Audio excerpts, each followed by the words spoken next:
po muna tayong lahat. Isang mapagpalang umaga po sa inyong lahat. Palapakan natin ang Pong Jesus Nazareno. Merry Christmas po. Pakibati muna yung inyong mga katabi ng Merry Christmas.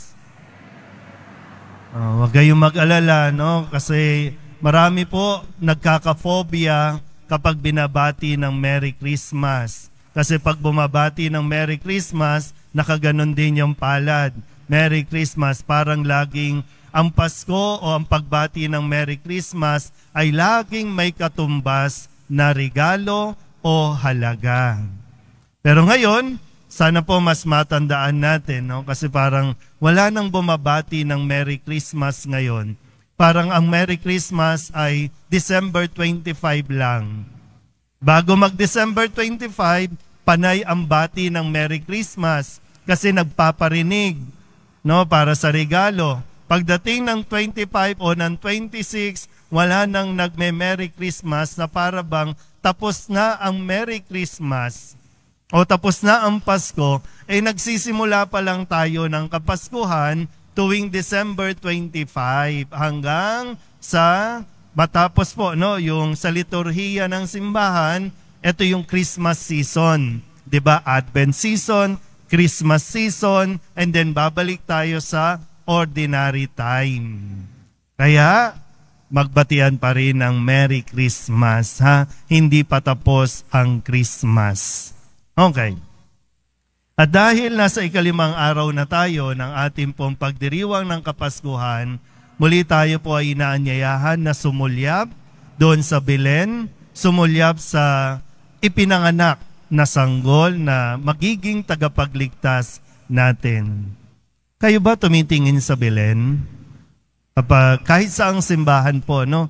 Kasi ngayon bihira na yung bahay o yung pamilya na mayroong Belen, na dapat ito yung sentro, no, ng anumang dekorasyon, yung Belen. Okay. So, ngayon po, ipinapakilala sa atin sa ikalimang araw ng pagdiriwang natin itong si Simeon. Sabihin nyo nga po, Simeon. Yan.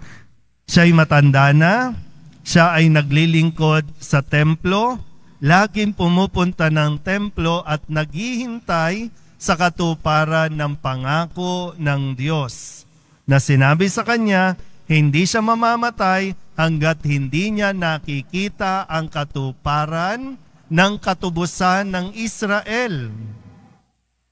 At ngayong araw na ito ipinahayag sa atin, natupad na. Nakita na mismo ni Simeon sa pamamagitan ng sanggol yung katapatan ng Diyos. Sabihin nyo nga po sa katabi ninyo, tapat ang Diyos. Yan. Kaya po, nasabi niya, sa pagpupuri niya, no, yung dasal na itinuturo din sa atin, yung papuri na nagsasabing, kunin mo na ako, Panginoon, kasi nakita ko na ng aking mga mata ang iyong pagliligtas. Kunin mo na ako, Panginoon. Sabihin nyo nga po, kunin mo na ako, Lord. Yung iba, ayaw? Pero tingnan natin, ano pa yung pinanggagalingan? Kasi iba po yung, tingnan, pag nilayan po natin to, no? Iba po kasi yung pag nagdadasal ka na, Lord, ayoko na, kunin mo na ako.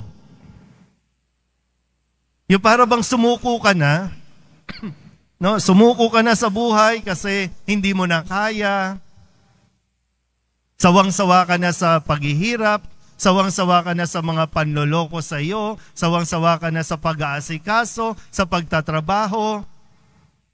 Kaya yung iba, kunin mo na ako, Lord. Mali yun. Hindi ganon dapat. Nang bigkasin ni Simeon, itong papuring ito, kaya nga papuri, diba? Na sinasabi niya, kunin mo na ako, Panginoon, dahil nakita ko na ang katuparan ng pagliligtas. So, ano yung pinanggagalingan ni Simeon na sana makita rin natin? Dahil karamihan sa atin na nagpupunta dito sa Quiapo, gusto natin makita ang Nazareno. Pero bakit at ano ang sasabihin mo sa Nazareno? Bukod po doon sa imahin, no, na nakikita nating larawan. Pero kung sa gamit ang pananampalataya natin at mamulat talaga ang iyong mga mata, sana po katulad ni Simeon, nang sabihin niyang, kunin mo na ako, Panginoon, dahil nakita na ng aking mga mata ang iyong pagliligtas ayon sa iyong pangako.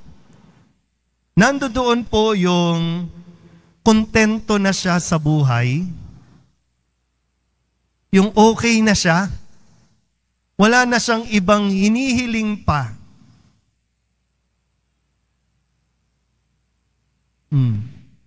Kaya ngayon, nakakailang beses ka nang balik dito. Nakakailang beses mo nang nakita ang Nazareno. Nandito ka ba para magpuri at magpasalamat? O nandito ka para humiling?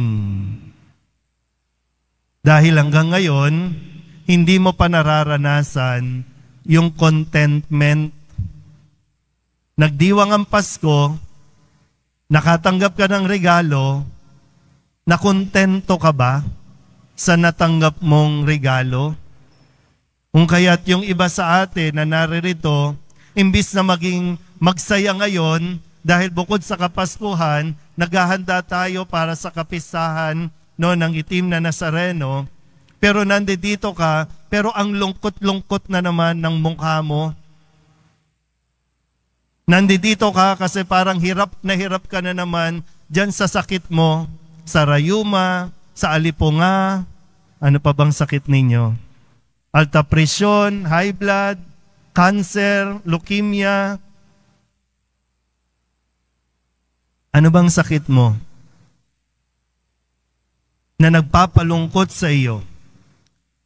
At ano yung dala-dala mo na hinihiling mo na akala mo magpapasaya sa iyo?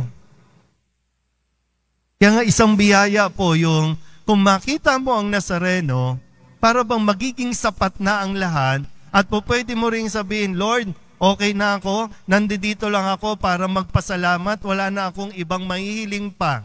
Magpapasalamat lang ako sa iyo. Iba, hindi ko alam kung Nazareno, sana po wala pang tumatama dun sa 500 million na loto. Ako sana. Pag ibinigay ba ng Diyos yung 500 million, sa tingin mo magiging kontento ka na? Sa tingin mo kaya? Magiging okay ka na? Kasi hanggat hindi natin nakikita ang Diyos, hanggat hindi natin naimumulat ang ating mga mata at makita mo rin ang Nazareno, hindi tayo magkakaroon ng kakontentatuhan. Ano ba tama?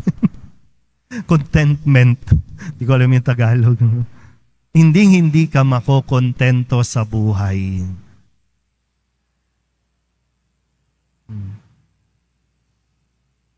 Ay. Yeah. Kahit tumanda na, tinan nyo yung katabi ninyo, matanda na. Sige nga, tanungin nyo nga, kontento ka na ba? Sige nga. Kasi yung mga bata-bata, mga bata-bata, medyo maintindihan pa natin, marami pa yung gusto sa buhay. Marami pang pangarap, marami pang gustong marating, maabot, kaya ang daming inihiling. Yung iba sa inyo, mamaya pag nagbasbas, itataas ninyo yung passport, yung papeles, yung kung ano man yan, para makapag-abroad ka. Okay pa yan. Pero minsan, yung matanda na tayo, tingnan nyo nga ulit yung katabi ninyo, kasi minsan sinungaling matanda na, ayaw pantanggapin na matanda na. Umiiwas pa. Ano ba talaga ang edad pag matanda na? Pag 60, matanda na yan, 50 nga lang, dapat matanda ka na Gusto ko lang ipunto po, kasi siyempre, yung wisdom dapat ng mga katandaan, nakikita natin. No? Pero yung bang matanda na, pero gusto mo pang manalo sa loto, parang ibang usapin na yan.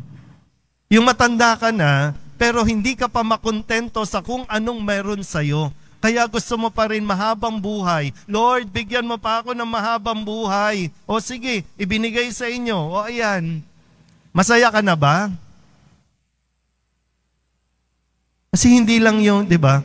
Hindi yung mahabang buhay, kundi yung masayang pamumuhay. Masaya na hindi lang sa material, na kahit napakasimple o wala ka ng mga material na bagay na nasa mundo, magiging masaya ka at nagiging masaya ka kasi sapat sa iyo na nakikita mo ang Nazareno, sapat sa iyo na mayroon kang relasyon sa Diyos, sapat sa iyo na nandiyan ka para mag-debosyon.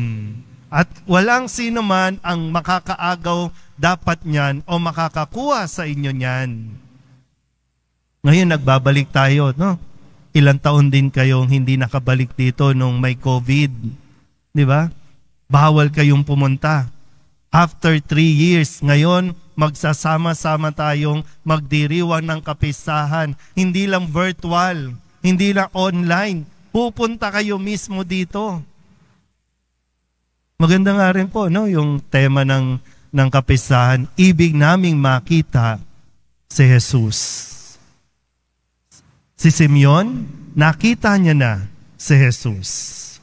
Sana tayo din, makita na natin si Jesus. At sa pagkita natin sa Kanya, sana masabi rin natin, kunin mo na ako, Panginoon. Excited na ako, Panginoon. Dahil, una, nagawa mo ang mission mo, nagawa mo ng tapat, sinikap mong maging mabuting tao, at naghihintay ka na lang sa Kanyang pangako na kukunin niya tayo. Amen?